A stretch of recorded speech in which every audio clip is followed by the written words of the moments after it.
मैं यार व्हाट्सएप को है ना थैंक यू कहूंगा और तुम्हें भी कहना चाहिए, क्योंकि देखो यार अपनी जो चैट्स है ना वो बिजनेस से इतनी भर चुकी हैं। ठीक है, पता नहीं भाई कभी अमेजोन का आ रहा है, कभी फ्लिपकार्ट का आ रहा है, कभी भाई यूपीआई एप्लीकेशन का आ रहा है, पता नहीं भाई कितना भर चुका है मतलब बिजनेस चैट से। अगर कोई खोल के देखेगा ना तो लाइक उसमें तुम्हें है ना नॉर्मल पर्सन की चैट कम दिखेंगे और बिजनेस चैट ज्यादा दिखेंगे। तो इस चीज को सोल्व करने के लिए उन्होंने कुछ स्टेप्स उठाए थे। पहले बोला था कि लिस्ट के अंदर फिल्टर आउट कर देंगे, फिर बोल रहे थे कि भाई ऑटोमेटिकली हो जाएगा फिल्टर आउट। ठीक है, अब एक और ऑप्शन आ चुका है जहां पे पहले हम क्या करते थे, ब्लॉक करते थे। मैं तो भाई आर्काइव में डालता था। अभी एक और ऑप्शन आ चुका है जहां पे तुम है ना उस प्रोफाइल के ऊपर क्लिक करके चैट के अंदर ही और तुम उसको ना स्टॉप कर सकते हो। स्टॉप करके बता सकते हो कि तुम्हें कितने टाइम के लिए चाहिए, 24 आवर्स, 1 वीक या फिर हमेशा के लिए।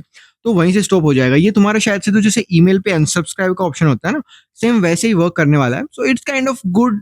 ठीक है, बट तुम वैसे कैसे डील करते हो लाइक ये बिजनेस वाले मैसेजेस को? लाइक तुम ब्लॉक करते हो, रिपोर्ट करते हो, ये ब्लॉक रिपोर्ट करते हो, या फिर तुम आर्काइव में डालते हो? मेरी तरफ कमेंट सेक्शन के अंदर जरूर बताना।